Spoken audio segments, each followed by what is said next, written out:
예수님이 이 땅에 오셔서 갈릴리 가나안 동네에서 목수의 아들로 사시다가 이제 30세에 공생애를 시작하셨는데, 그 공생애의 종착점은 빌라도의 화려한 궁전이 아니었고 골고다 언덕의 십자가였습니다. 예수님이 온갖 하늘의 진리를 전해주시고 수많은 시들어가는 생명들을 회복시켜줬지만은, 그러면 그럴수록 존경받아야 마땅한데 존경받는 것이 아니라 타락한 당시 대제사장들과 서기관들과 바리새인들에게 미움과 증오를 받았던 거예요. 참 이상한 일이 아닙니까? 그러다가 결국 빌라도에 의해서 십자가형을 언도받았다는 것입니다. 오늘 말씀은 그 종착점에서 일어난 십자가 사건을 아주 누가가 자세하게 기록하고 있어요. 32절을 보겠습니다. 또 다른 두 행악자도 사형을 받게 되어 예수와 함께 끌려가니라. 해골이라 하는 곳에 이르러 거기서 예수를 십자가에 못 박고 두 행악자도 그렇게 하니 하나는 우편에 하나는 좌편에 있더라 그랬죠.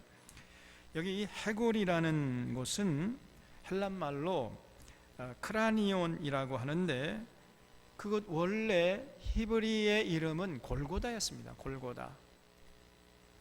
근데 이 골고다라는 지명을 왜 해골이라고 그랬을까요? 크라니온이라고. 왜냐하면은 거기에서 십자가형이 집행되었기 때문에 이제 그 죽은 시체들이 거기 많이 쌓여가지고 해골들이 많았던 거지요. 그래서 이 골고다 언덕을 해골이라 이렇게 이제 했던 것입니다. 그러니까 그런 무시무시한 골고다 언덕까지 해골들이 그냥 가득 이렇게 널브러져 있는 그 언덕까지 예수님이 이제 십자가를 지고 오셨던 것이고, 거기에서 십자가에 달리셨던 거예요. 그 예수님 중심으로 양 좌우편에 두 강도와 함께 예수님이 이제 십자가에 못 박혔던 것입니다. 34절에 이에 예수께서 이르시되 아버지여 저들을 사하여 주옵소서 자기들이 하는 것을 알지 못함이니이다 하시더라 그랬죠. 놀랍게도 예수님이 그 십자가에 못 박히면서도 자기를 십자가에 못 박는 사람들, 또 그 외의 모든 사람들 향해서 아버지, 자기들이 지금 무슨 짓을 하는지조차 모르고 있는 저 무지한 자들을 용서해 주시옵소서 이렇게 기도했어요. 우리 같은 범인들은 상상도 할 수 없는 기도를 하신 것입니다. 우리는 조그만 이해관계도 틀어져도 원수관계로 그냥 돌변해 버리잖아요. 그렇게 그냥 간이라도 빼둘 듯이 친하다가도 조그만한 이해관계가 깨지면 그냥 금방 언제 그랬냐는 듯이 원수관계로 돌변해 버려요. 이것이 우리의 인간관계 아닙니까? 이것이 우리의 모습인데, 지금 예수님은 자기를 십자가에 못 박아 죽이는 이런 자들까지도 전부 용서하셨단 말이죠. 참 그 예수님의 마음이 얼마나 높고 넓고 깊은지요. 그러면 저들을 사하여 주옵소서 하실 때 저들은 과연 누구를 말하겠어요? 저들 속에 포함되는 사람들이 누구겠습니까? 1차적으로는 예수님을 지금 십자가에 못 박고 있는 로마 군병들이라고 할 수 있겠지요. 정말 이들은 아무것도 모르는 자들 아니었습니까? 그저 빌라도가 시키는 대로 그냥 형을 집행할 뿐이었기 때문에 뭐 이 로마 군인들이 뭘 알았겠어요? 좀 무지한 자들 용서해 주옵소서. 그러니까 분명히 이제 로마 군인들 그 속에 포함됐을 거예요. 둘째는 대제사장들에 의해서 세뇌돼 가지고 예수를 저 십자가에 못 박으라고 외쳐댔던 무지한 군중들, 이들은 아무것도 모르고 하나님 보내신 메시아를 십자가에 못 박으라고 외쳐댔던 이런 아주 무지한 사람들 아닙니까? 그러니까 이 사람들도 아마 포함됐을 거예요. 그런 사람도 예수님이 용서해 줬을 것이다. 또 셋째는 이 본디오 빌라도나 분봉왕 헤롯 같은 정치인들이죠. 사실 이들도 무지하기는 마찬가지였습니다. 이 사람들의 생각은 뭐였죠? 혹시 폭동이 나면은 그러면 저 로마의 원로원에게 내 점수가 깎이는 것이고, 그러면 내 자리가 위태롭게 될, 그럼 안 되지, 저 예수가 죽어줘야 되겠다, 뭐 이런 차원이었으니까요. 전혀 예수님이 메시아 되시는 걸 몰랐습니다. 무지한 자들이에요. 새도만 부를 줄 알았지. 이런 자들도 아마 예수님이 용서하지 않았을까. 마지막으로 이 대제사장들이나 서기관 바리새인들, 그리고 율법학자들, 그리고 가룟 유다, 과연 이 사람들까지도 저들 속에 포함될 것인가? 여러분, 포함되겠습니까? 안 되겠습니까? 저는 제발 포함되지 않았으면 좋겠어요. 근데 논란의 여지 있겠습니다만은 포함됐을 것 같아요. 이 사람들은요, 저 갈릴리 시골 촌뜨기 출신 저 예수라는 작자가 어떻게 메시아가 될 수 있느냐, 이렇게 이제 얕잡아 봤던 거죠. 이런 교만과 아집에 사로잡혔던 타락한 신앙인이었기 때문에 하나님이 보내신 메시아를 전혀 알아보지 못했던 것입니다. 그리고 그냥 십자가에 못 박아 죽이는 이런 끔찍한 죄를 저질렀어요. 그러니까 예수님이 이런 자들 다 용서하시죠. 무지한 자들 용서해 주시옵소서. 자기들이 지금 무슨 짓을 하는지조차 모르는 저 무지한 자들 하나님 용서해 달라고 이렇게 기도하신 거예요. 참 예수님의 마음이요, 정말 얼마나 넓은지 알 수가 없어요.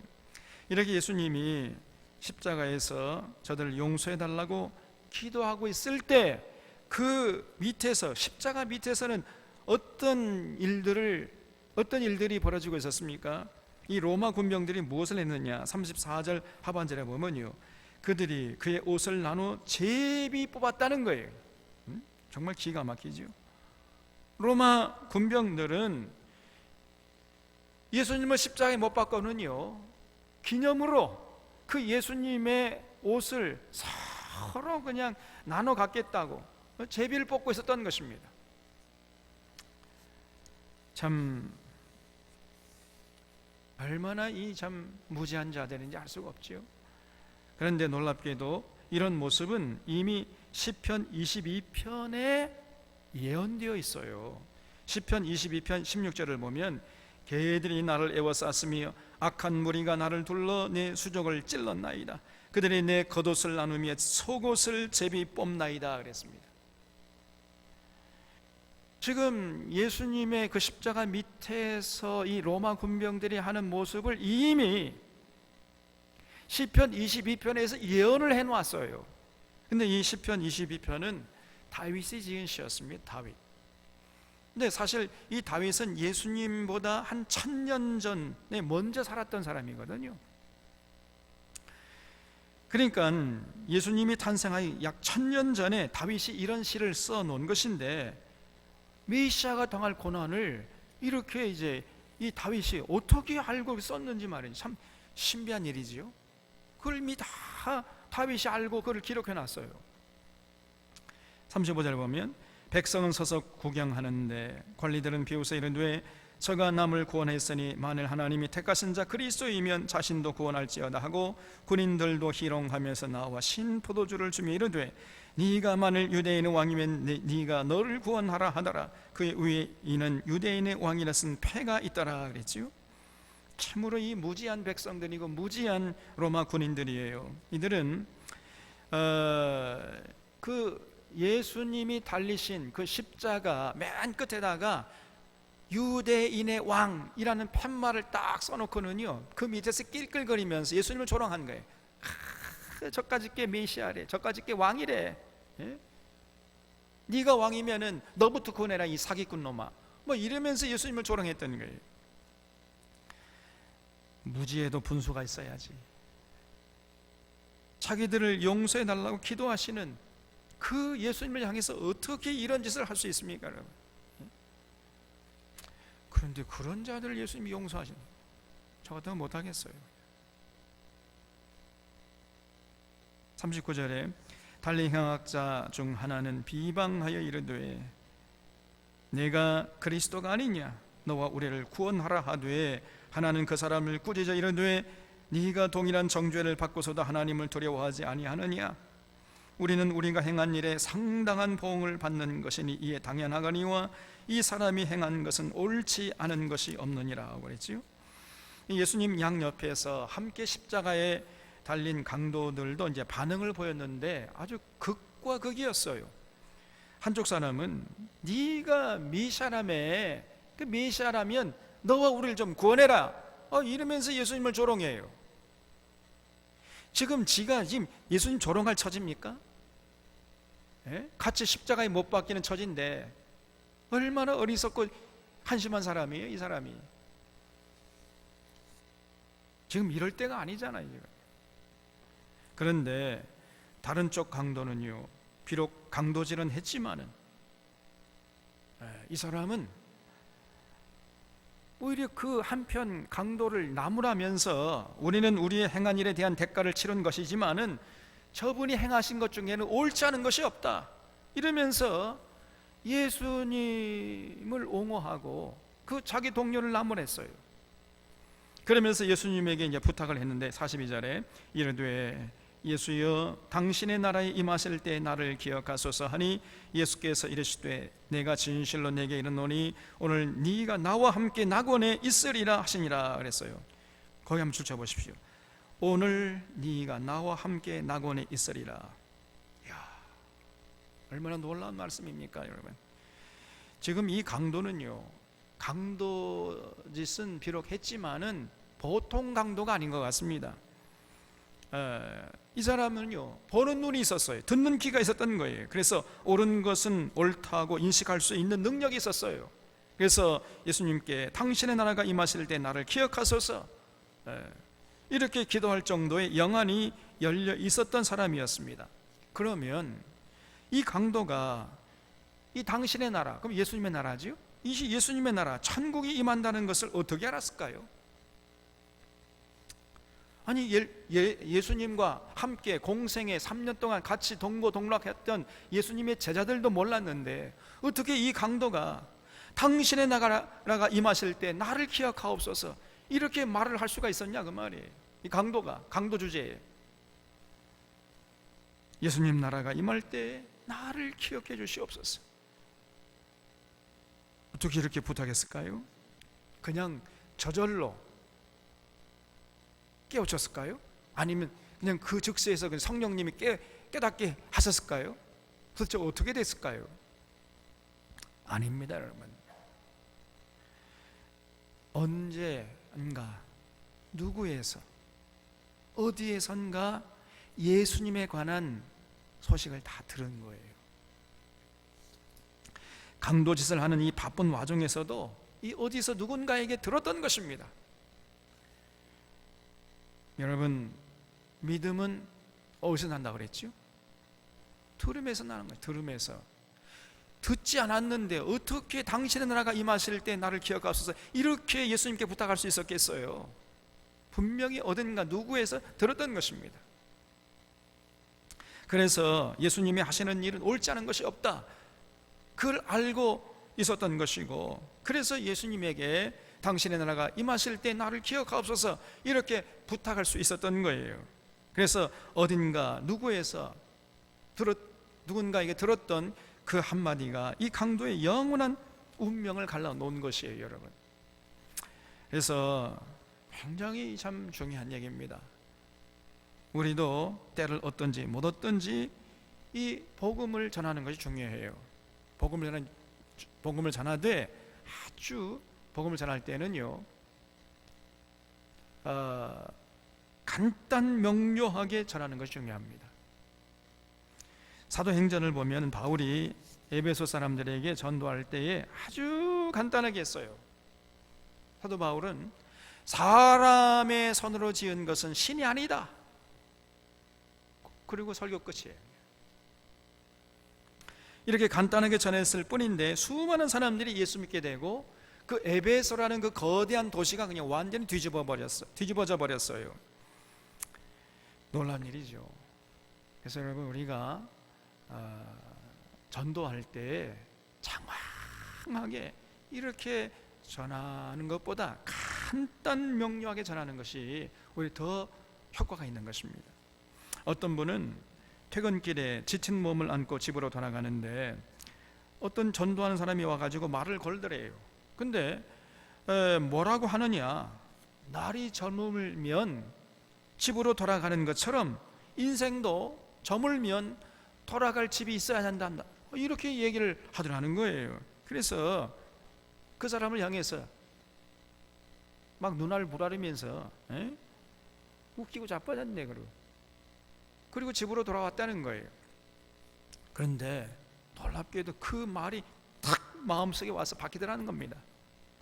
그래서 날이 갈수록 그 말이 선명하게 또 올라가지고 결국은 이제 교회 나가서 예수 믿게 됐다는 거예요. 어두워지면 집으로 돌아가는 것처럼 인생도 저물면 돌아갈 집이 있어야 한다. 인생도 저물게 되면 돌아갈 집이 있는데 두 개의 갈림길이 있다는 거예요. 하나는 천국길이고 하나는 사망길이다. 간단한 그 말이 잊혀지지 않아가지고 결국 예수 믿게 됐다는 것입니다, 여러분. 어떤 사람은요, 오랜만에 만난 친구에게 딱 이 말 한마디 했대. 가만히 보니까 오늘 하나님이 나를 너에게 보내주신 것 같다, 이 말 한마디 했대요. 그랬더니 예수 믿었대. 그 말이 화살처럼 와서 그냥 박혀가지고 도저히 예수 믿지 않으면 안 될 정도가 됐다는 겁니다. 여러분, 한번 하나님이 오늘 나를 당신에게 보냈습니다, 그랬다는 거예요. 여러분도 한번 그런 문구를 하나 생각해 가지고 한번 사용해 보세요. 전도할 때 노 목사님은 어떻게 예수 믿게 되는가 간증을 하신 적을 제가 들었는데요, 어떤 전도사님이라고 하는 분이 오셔가지고 볼펜을 꺼내드려요. 볼펜을 꺼내들면서 이 볼펜이 저절로 생겼겠습니까? 누가 만든 사람이 있겠습니까? 그러더라는 거예요. 그래서 아니 뭐 이런 사람이 다 있어, 뭐 그런 걸 물어 나한테. 아주 가짜나 가지고 아니 만든 사람이 있겠지 없겠습니까? 있으니까 이게 존재하는 거 아닙니까?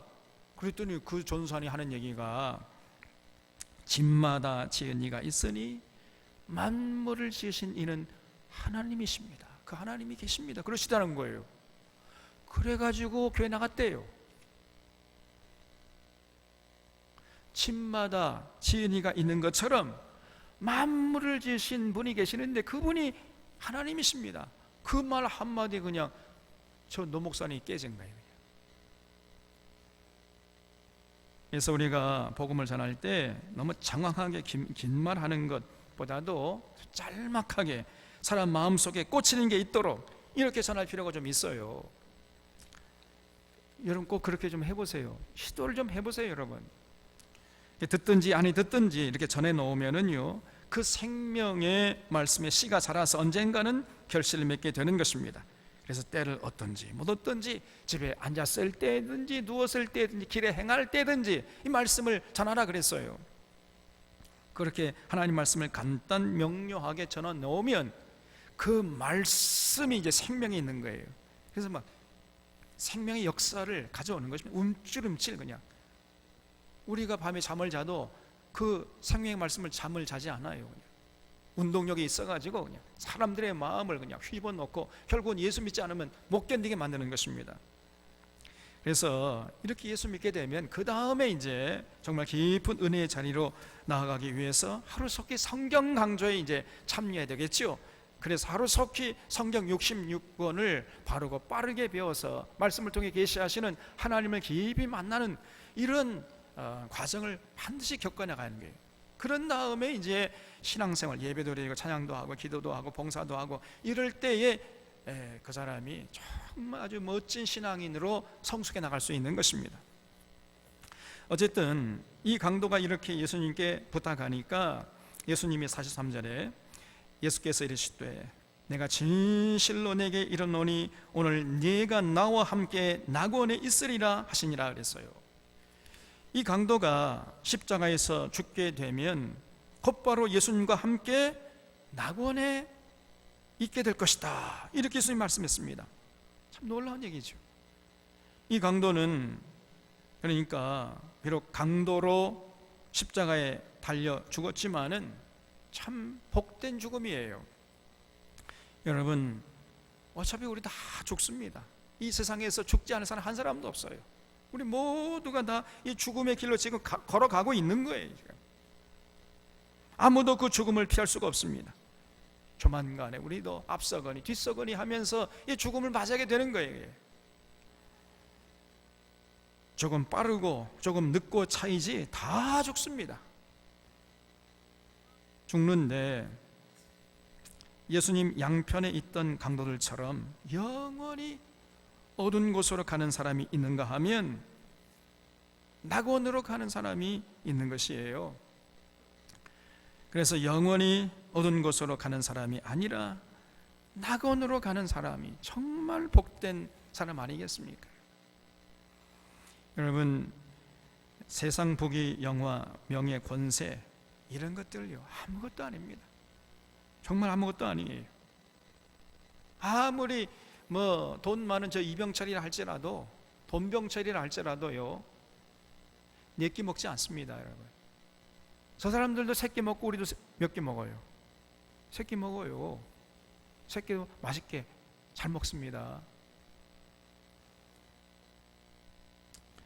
돈 많은 사람들 저 롯데백화점 가가지고 비싼 옷 사 입지만은 별거 아닙니다. 여러분, 괜히 비싼 옷 입어봐요.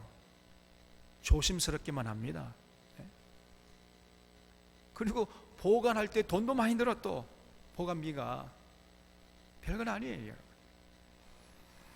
세상 명예 누려봤자 별건 아닙니다. 한순간에 그냥 골짜기로 처박혀버려요. 그냥 아무것도 아닙니다. 이번 코로나 바이러스가 깨닫게 해준 여러 것들이 많이 있는데 그 중에 하나가 모든 사람이 평등하다 하는 사실을 깨우쳐준 거예요. 여러분, 그동안 우리 잘 몰랐어요. 야, 저렇게 높은 사람들 보니까요 무슨 고관 대적들, 대통령, 또 그리고 무슨 귀족들, 유럽의 귀족들, 왕들, 식구들도 다 코로나 바이러스 다 걸리더라고. 보니까 우리를 저 사람 높은 사람들이니까 안 걸리겠지. 근데 웬걸? 다 걸리잖아요. 세상 부귀영화 명예 아무것도 아닙니다. 여러분, 코로나 바이러스한테도 안 통하는데 하나님께 통하겠습니까? 여러분, 우리가 요즘 수요일마다 욥기를 통해 은혜와 진리를 나누고 있는데 이 욥의 고백을 통해서 정말 세상 부귀영화 권세 명예 이거 아무것도 아니구나 하는 것을 처절하게 느끼지 않습니까? 욥은 한때 동방에서 가장 큰 부자였어요. 그리고 주변의 어려운 사람들 그 물질을 가지고 많이 도왔습니다. 그래서 이제 이 가난한 사람들, 어려운 사람들이 욥을 보기만 하면요 얼굴이 환해지는 거예요. 이야, 이내 살았다. 욥에게 또 도움을 받을 수 있겠구나. 그래가지고 얼굴이 그냥 환해질 정도로 그렇게 사람들에게 존경을 받았습니다.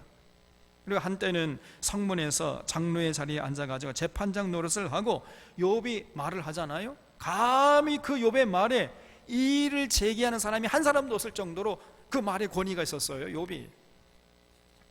그런데 하루아침에 그 많던 재산이 다 날아가 버리고 아들, 딸 10명이 다 그냥 사고로 죽어버리고 욥도 악창이 생겨가지고 깨진 기와장을 가지고 박박 긁어도 그 가려움증이 사라지지 않고, 그러니까 그런 모습을 보고 그 옆에 있던 아내가 이래도 당신 하나님을 믿을 테요? 나가서 하나님 쳐줘가 죽어버려요. 그냥 이렇게 바가지를 박박 긁어대고, 그리고 주변 사람들이 뒤에서 수군거리는 겁니다. 자자자, 욥이 저렇게 고통당하는 것은 지가 뭔가 하나님 앞에 지금 죄 지은 게 있기 때문인 것이야. 그러면서 욥이 나타나면 얼굴 돌려버려요. 모른 체 하는 겁니다. 그렇게 자기에게 도움을 받았던 사람들이 이제 얼굴 싹 바꿔버려요. 그냥 심지어는요 자기 집 종들도 욥이 말을 하면 업신거려요. 이런 지경에 이르지 않았습니까? 그래서 욥의 세 친구들이 와가지고 네가 하나님 앞에 죄진 게 있단 말이야 이게. 그래서 빨리 그 이실직고 해, 토설해. 그러면 하나님께서 다시금 너의 모든 죄를 용서해 주시고 부귀영화와 권세와 명예를 회복시켜 주실 것이다, 이렇게 다그쳤잖아요. 그때 욥의 항변이 무엇이었습니까? 내가 지금 세상 부귀영화 명예 권세 이거 누리지 못해, 그거 뺏겨서 지금 이렇게 억울해하는 줄 아느냐? 그 고통스러워하느냐 하는 줄 아느냐? 오해하지 말라는 거예요. 그게 아니라는 것입니다. 지금 나의 가장 큰 고통은 나의 이 의로운 삶을 하나님이 알아주지 않고 인정해주지 않는 것, 이것이라는 거예요. 그래서 내가 지금 이렇게 고통스러워하는 것이지, 내가 세상 부귀영화 명예 권세 이걸 잃어버려서 고통스러워하는 게 아니다, 이렇게 항변하지 않았습니까 여러분? 여러분, 세상 부귀영화 명예 권세 아무것도 아닙니다 여러분. 이제 하나님 앞에 부끄러움 없이 하나님이 인정해 주시는 삶을 사는 것, 이것이 최고로 중요한 것이고 이것이 최고로 가치 있는 것이에요. 그럼 동의하십니까? 그래서 우리가 이제 하나님에 갔을 때 참 잘했다, 착하고 충성된 종아, 네가 작은 일에 충성했으며 내 주인의 즐거움에 참여할지어다, 이런 평가를 받는 삶, 이런 삶이 최고로 성공적인 삶인 줄로 믿습니다 여러분. 그래서 이렇게 살다가 주님과 함께 낙원에 이르는 자들이 진실로 복된 자인 것이에요. 그래서 우리 서론의 교우들은 이 땅에 사는 동안 세상 덧없는 것들에 그저 마음을 뺏기고 힘을 쏟는 것이 아니고 하나님이 인정해 주는 삶을 살아가는데 거기에 관심을 두고 최선을 다해 주시기를 주님의 이름으로 부탁드립니다 여러분. 그래서 우리 모두가 예수님에게 오늘 네가 나와 함께 낙원에 있으리라 하는 이런 평가를 받는 자들이 다 되시기를 바랍니다. 44절을 보겠습니다. 때가 제6시쯤 되어 해가 빛을 잃고 온 땅에 어둠이 임하여 제9시까지 계속하며 성소의 휘장이 한가운데가 찢어지더라 그랬지요. 여기 6시라고 했는데 6시면은 우리 시간으로 정오를 말합니다. 낮 12시. 그러니까 예수님이 오전 9시에 십자가에 못 박혔으니까 예수님이 못 박히신 지 3시간 만에 갑자기 태양이 빛을 잃어버린 거예요. 그리고 온 세상에 어둠이 임한 것입니다. 대낮인데 캄캄한 밤처럼 되어버린 거예요. 우리도 종종 그런 거 경험하잖아요. 대낮인데 그냥 막 먹구름이 몰려와가지고 캄캄 밤처럼 되는 그런 걸 종종 경험하는데 그랬던 것 같아요. 이런 상태로 제9시까지 계속됐다고 했는데 제9시라고 하면은 우리 시간으로 오후 3시입니다. 그러니까 오후 3시까지 어둠이 계속되다가 예수님이 이제 드디어 운명하신 거예요. 그러면서 성소의 휘장이 한가운데가 찢어버렸습니다. 그 예루살렘 성전에 가면은 성소와 지성소가 있어요. 근데 성소와 지성소를 구분하기 위해서 이 가운데 휘장, 이 커튼이 쳐져 있었는데 그 커튼이 가운데가 찢어졌다는 거예요. 그래서 지성소가 이제 훤히 열려버린 겁니다. 그러니까 누구라도 이제 그 지성소를 들어갈 수 있도록 되게 된 거죠. 아주 신비한 일이 일어났습니다. 46절에 예수께서 큰 소리로 불러 이르시되 아버지 내 영혼을 아버지 손에 부탁하나이다 하고 그 이 말씀을 하신 후 숨지시니라 그랬지요. 그러니까 오후 3시에 예수님께서 아버지 내 영혼을 아버지 손에 부탁하나이다 이렇게 크게 외치시고 돌아가셨는데, 다른 복음서를 보면은 그 전에 예수님께서 십자가 위에서 여러 가지 다른 말씀들도 많이 하셨어요. 그래서 복음서 4권을 종합적으로 놓고 살펴보면은 예수님이 십자가에서 7번 말씀을 하셨습니다. 그래서 이것을 가상칠언이라고 그래요. 가상칠언 7번 말씀했다. 십자가에서 7번 말씀했다 해가지고, 그래서 첫 번째 말씀은 아버지 저들을 용서해 주옵소서 자기들이 하는 것을 알지 못함이니이다. 누가복음 23장 34절에 나오는 말씀인데 이 말씀 조금 전에 살펴봤고요. 두 번째 말씀은 오늘 네가 나와 함께 낙원에 있으리라, 이 강도에 갔을 말씀입니다. 조금 전에 살펴봤지요. 근데 세 번째 말씀은 요한복음 19장 26절에 기록되어 있는데 여자여 보소서 아들이니이다 하고, 이제 그 십자가 앞에서 눈물 흘리고 있는 마리아를 향해서 말씀하신 것이고, 그리고 그 옆에 있던 사랑하는 제자 요한에게 보라, 네 어머니시다, 이런 말씀하셨어요. 그러니까 예수님은 그 십자가의 고통이 폐부를 찔러오는 가운데서도 육신의 어머니 마리아를 챙기시고 걱정하셨던 것입니다. 그리고 공생애 동안 가장 사랑했던 그 믿을만한 그 요한에게 보라, 내 어머니시다, 이렇게 하면서 그 마리아를, 육신의 어머니 마리아를 요한에게 부탁을 했어요. 그래서 나중에 이제 요한이 평생 동안 이 마리아를 이제 자기 집에 모셔가지고 마리아가 늙어 죽을 때까지 공경을 한 것이죠. 그러니까 예수님은 그 고통스러운 가운데서도 부모 공경의 본을 보여주신 것입니다. 네 번째 말씀은 마태복음 27장 46절에 나오는데, 나의 하나님, 나의 하나님, 어찌하여 나를 버리시나이까, 이렇게 외치셨어요. 여러분, 이 예수님의 말씀은 십자가에서 즉석으로 생각해낸 것이 아니고 시편 22편에 있는 구절을 읊조린 것입니다. 시편 22편 1절에 보면 나의 하나님, 나의 하나님, 어찌하여 나를 버리시나이까, 이런 구절이 나옵니다. 엘리 엘리 라마 사박다니. 네, 그래서 이 시편 22편을 읊조리고 계셨는데, 언뜻 들으면 지금 예수님이 하나님을 원망하는 듯한 인상을 받아요. 어찌하여 나를 버리셨습니까? 그 제가 이 젊었을 때 이거 가지고 굉장히 고민을 많이 했다고 그랬잖아요. 아니, 누가 십자가에 못 박히라 그랬어요? 자기가 십자가에 지금 못 박힌 거 아닙니까, 스스로? 그러니까 왜 하나님을 원망하는 거예요? 어째 나를 버리셨습니까? 이렇게 우리가 오해할 수 있는데, 그러나 그게 아니에요. 여러분, 이 시편은 예수님 당시에 찬송가로 사용되고 있단 말이에요. 찬송가. 그러니까 지금 예수님이 하나님을 원망하고 있었던 것이 아니라 시편 22편 이 찬송가를 가지고 하나님을 찬양하고 있었던 거예요. 그러면서 이 폐부를 찔러오는 이 육신의 고통을 찬양하면서 승화시키는 이런 과정이었던 것입니다.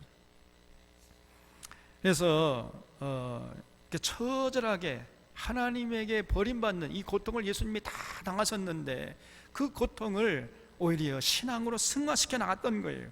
그래서 인류가 새로운 희망을 노래할 수 있는 이 고통의 시간이 오히려 새로운 희망을 노래할 수 있는 기회가 될 수 있음을 예수님이 친히 본을 보여주신 거예요. 여러분, 이 구절에 얽힌 유명한 일화가 있어요. 독일이 배출한 유명한 신학자 중에 몰트만이라는 신학자가 있는데, 이 몰트만이라는 신학자가 뭘로 유명하냐면요, 희망의 신학의 제창자로서 유명합니다. 희망의 신학. 우리 기독교는 희망의 종교라는 것입니다. 원래 이 사람은 기독교인이 아니었어요.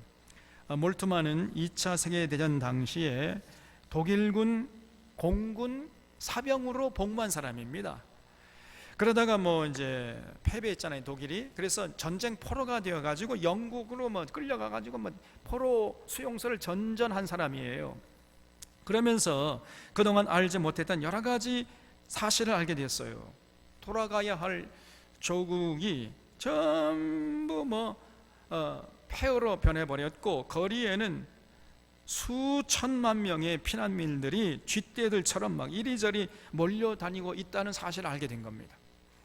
그리고 또 더 끔찍한 사실을 알게 됐는데, 나치가 아우슈비츠 이런 여러 가지 수용소에서 수많은 유대인들을 독개수로 죽였다는 이런 사실도 알게 된 거예요.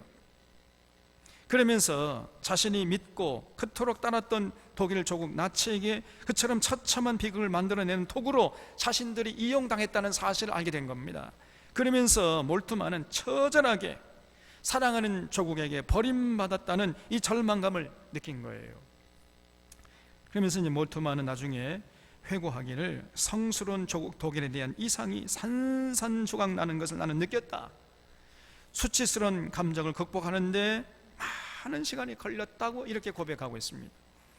여러분, 그가 그토록 이 버림받았다는 절망감에서 휩싸여 있었는데, 그런 절망감에서 벗어나가지고 새로운 희망으로 나갈 수 있었던 것은 놀랍게도요, 성경이었어요.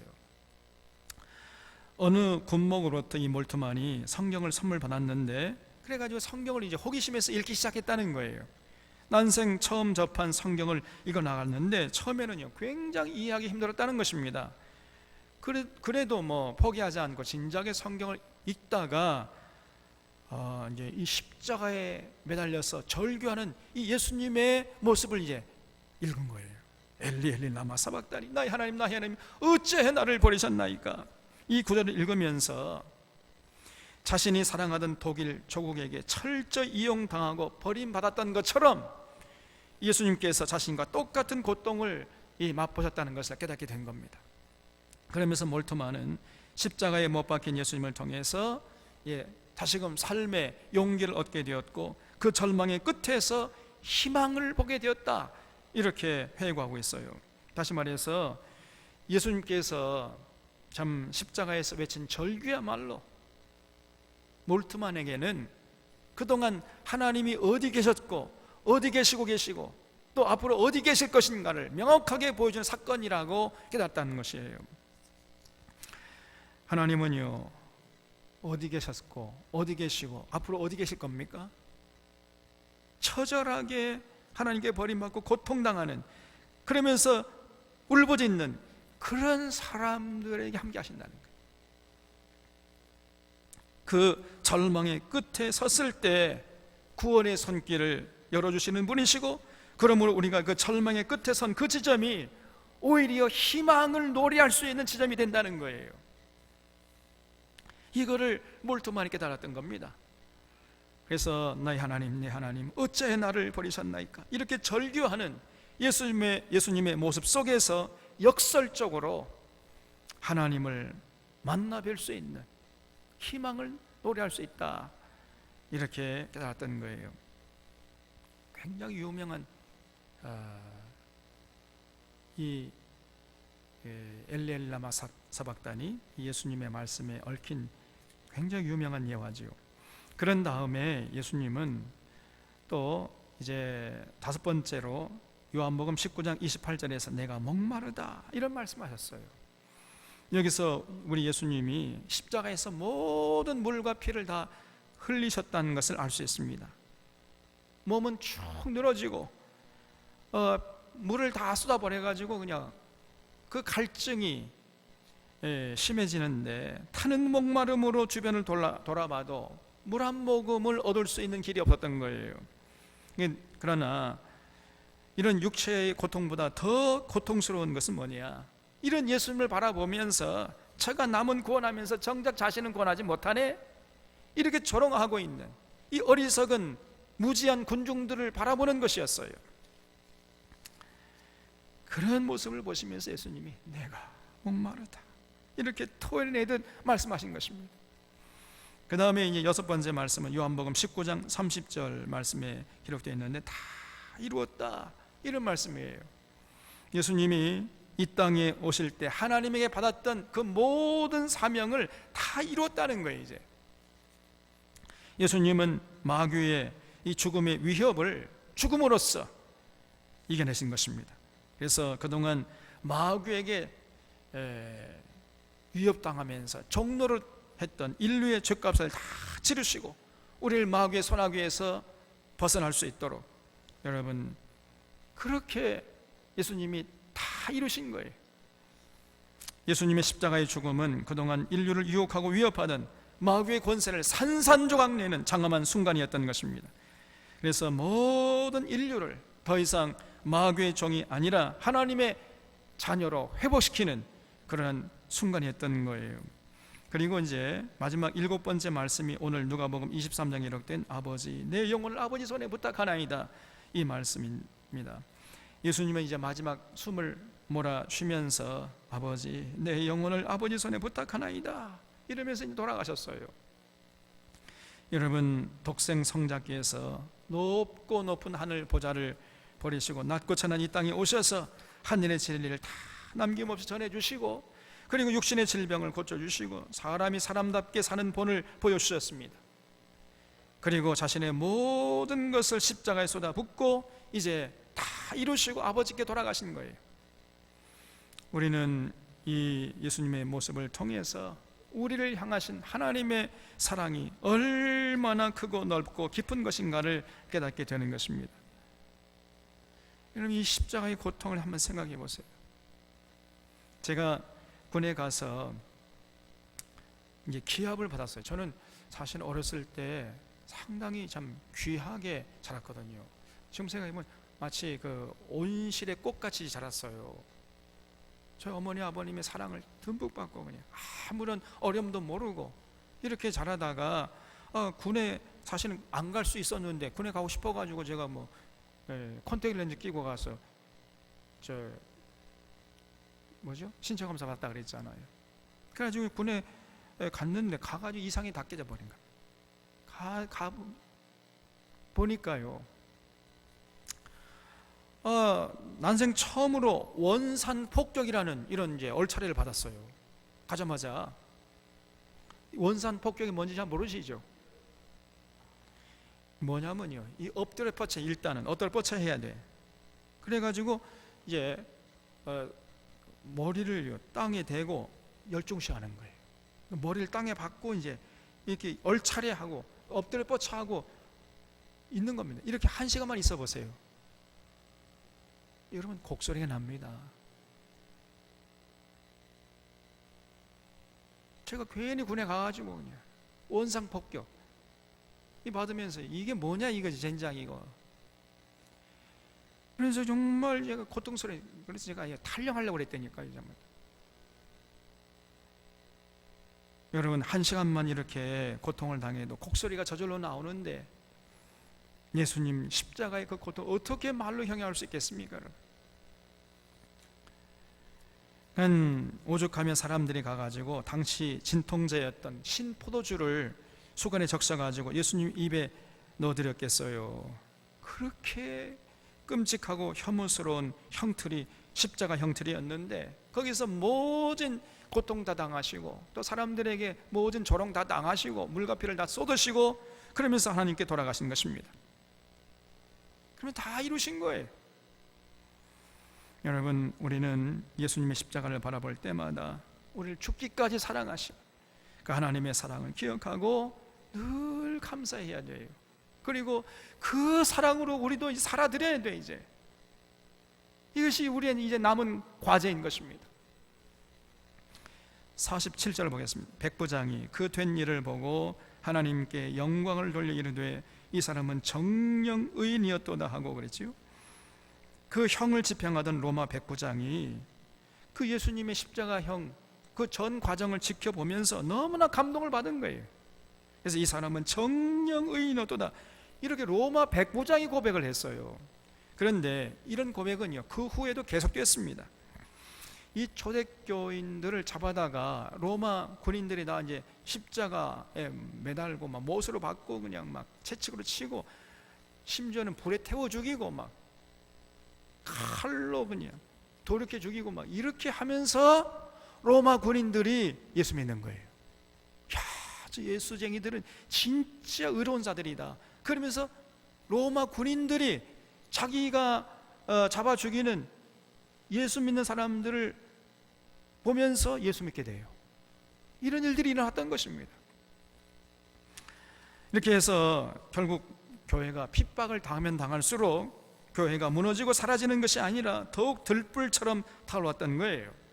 그래서 250년 동안 핍박을 받던 초대교회가 전 로마를 이제 복음화시켜 가지고 이제 기독교를 공인하지 않고서는 로마 제국이 도저히 유지될 수 없을 정도가 되어버린 것입니다. 그래서 AD 313년에 콘스탄틴 대제가 밀라노 칙령을 반포해 가지고 이제 로마 권력이 절대로 더 이상 교회를 핍박하지 않겠노라 이렇게 선포해 버린 거예요. 여러분, 초대교인들은 실제로 예수님처럼 살았어요. 작은 예수로 살았던 것입니다. 고난을 전혀 두려워하지 않고 예수님의 가르침을 따라서 하루하루 예수님의 그 가르침을 받들어 사는데 최선을 다했던 것이에요. 여러분, 우리 사론의 교우들도 이런 참된 신앙인들, 이 예수님의 그 사랑에 응답해서 진실로 예수 믿는 자답게 세상에 나가서 예수님처럼 살아가는데 최선을 다해 주시기를 주님의 이름으로 부탁을 드립니다. 여러분, 48절에 이를 구경하러 모인 무리도 그 된 일을 보고 다 가슴을 치며 돌아가고 예수를 아는 자들과 갈릴리로부터 따라온 여자들도 다 멀리 서서 이 일을 보니라 그러지. 구경꾼들은 이제 예수님이 돌아가시니까 무덤덤하게 가슴을 치며 돌아갔다고 했지만은 돌아가 버린 거예요. 예수님과 친분이 있던 사람들, 그리고 갈릴리에서 따라온 여자들은요, 감히 그 서슬퍼런 로마 군인들의 거친 모습에 주눅이 들어가지고 그 예수님께 가까이 가지를 못하고 멀리 서가지고 아파하고 슬퍼했을 정도로, 그 정도였던 거예요. 50절에 공회의원으로 선하고 의로운 요셉이라 하는 사람이 있으니 그들의 결의와 행사에 찬성하지 아니한 자라 그랬죠. 이 요셉은요, 당시 이 대제사장들, 서기관, 바리새인과 좀 달랐던 사람들이라는 거죠. 그는 유대인의 동네 아리마대 사람이 하나님의 나라를 기다리는 자라 그랬죠. 그래서 이 아리마대 사람 요셉이 나오는데, 이 사람이 공회의원했다고 하는데 우리로 하면은요 국회의원 정도 되는 사람입니다. 그런데 이 요셉이 부자였어요. 사실은 다른 보험서로 이렇게 나옵니다. 부자고, 그리고 이미 예수님을 믿은 이런 사람이에요. 예수님의 공생애 동안에 예수님의 가르침과 예수님의 행하신 모습을 아주 유심히 지켜보다가 정말 저 예수야말로 하나님 모시는 메시아다라고 이미 마음속으로 믿고 있던 이런 사람이에요. 그런데 당시 자신의 지위가 있고 또 사람들이 보는 눈이 있어서 그 사실을 얘기하지 않았을 뿐이지 이미 예수 믿는 사람이었습니다. 이 사람이. 그래서 정말 의로운 사람이었어요. 이 권세 있고 부자였던 사람은 예수 믿기가 참 어려운데 이 아리마대 사람 요셉은 예외였습니다. 우리 예수님 말씀했잖아요. 부자는 천국에 들어가기 불가능하다 이렇게 얘기했죠. 근데 이 아리마대 사람 요셉은 부자였는데 또 높은 자리에 있으면서 예수를 잘 믿는 사람이었단 말이죠. 그래서 이 요셉은요, 모든 것을 배설물로 여기고 천국을 바라보고 소망하면서 의롭게 살던 사람이었어요. 그러니까 이 사람이 예수님께서 이제 십자가에 달려 돌아가신 후에 빌라도를 찾아간 것입니다. 52절에 그가 빌라도에 가서 예수의 시체를 달라 하여 이를 내려 세마포로 싸고 아직 사람을 장사한 일이 없는 바위에 판 무덤에 넣어뒀다 그랬지요. 용감하게도 요셉이 빌라도를 찾아가 가지고 예수님의 시신을 달라고 요구를 했어요. 이건 굉장히 위험한 일이었습니다. 아직 이 대제사장 일행의 그 살기등등한 분위기가 가시지 않는 이런 상황이었잖아요. 이런 상황 속에서 예수님 편을 든다는 것은 목숨을 걸지 않으면 할 수 없는 행동이었던 거지요. 그 요셉이요, 용감하게 빌라에 가가지고 예수님의 시신을 내게 주시오, 이렇게 해가지고 예수님의 시신을 넘겨받아서 한 번도 장사 지내본 적이 없는 새 무덤에 예수님의 시신을 모셨다는 것입니다. 54절에 이날은 준비일이요 안식일이 거의 되었더라 그랬죠. 여기 준비일이라는 것은 우리로 하면 금요일을 말하는 거예요. 금요일. 그래서 금요일 해질 때쯤이면은 안식일이 시작되는 거거든요. 안식일은요 금요일 해질 때부터 시작해가지고 토요일 해질 때까지 그 24시간을 안식일로 지킵니다. 유대인들이. 그래서 지금도 유대인들은요 금요일 저녁이 되면은 나팔을 든 순찰자들이요 동네방네를 다니면서 해가 졌으니까 안식일이 시작됐습니다, 빨리 문을 닫으시오. 아직도 상점에서 문을 닫지 않고 장사하고 있는 그런 집이 있으면요 가가지고 그 앞에서 문을 닫을 때까지 나팔을 불어야 돼요. 빰빠라빰빰빰빰빰빰. 지금 빨리 안식이 시작됐으니까 장사 그만하고 문을 닫아라, 이렇게 하고 있어요 지금도. 그래서 이제 준비일이란 말은 금요일이라는, 금요일 오후 3시에 예수님이 돌아가신 거거든요. 그러면서 이제 금요일 저녁이 되면 안식이 시작되니까 그 안식일이 거의 다 된 것이죠. 52절에 갈릴리에서 예수와 함께 온 여자들이 뒤를 따라 그 무덤과 그의 시체를 어떻게 두었는지를 보고 돌아가 향품과 향유를 준비하더라 그랬죠. 그러니까 여인들이 예수님의 시신을 어디에 모셨는지, 요셉이 새 무덤에 예수님의 시신을 모셔놨구나, 이걸 확인하고 돌아가 가지고 이제 뭐 안식일에는 일하면 안 되니까 아무 일도 하지 말라고 그랬잖아요. 그러니까 이제 안식일이 지나가기를 기다렸다가 이제 지나가면은 다시 가가지고 예수님 무덤에 향품과 향유를 넣어 드리려고 준비를 했다는 것입니다. 이렇게 이제 누가가 기록한 예수님의 십자가 사건을 우리가 이제 살펴봤는데, 우리 사랑하는 샤론의 교우들은 이 예수님의 십자가의 모습을 마음에 품을 수 있기를 바랍니다. 예수님의 십자가는 바로 나를 위한 것이에요. 우리를 위한 것이고 여러분들을 위한 것임을 믿으시기를 바랍니다, 여러분. 그래서 바로 우리를 위해서 예수님께서 이렇게 모든 십자가의 고난을 다 당한 것입니다. 이 십자가를 통해서 예수님의 사랑을 깨닫고 하나님의 사랑을 절실히 깨닫고 예수님처럼 이 어지러운 세상, 이 삭막한 세상 좌로나 우로나 치우치지 않고 십자가의 길, 그 생명길, 영생길, 천국길 묵묵히 걸어가는 여러분들 다 되시기를 주님의 이름으로 부탁합니다. 기도하겠습니다.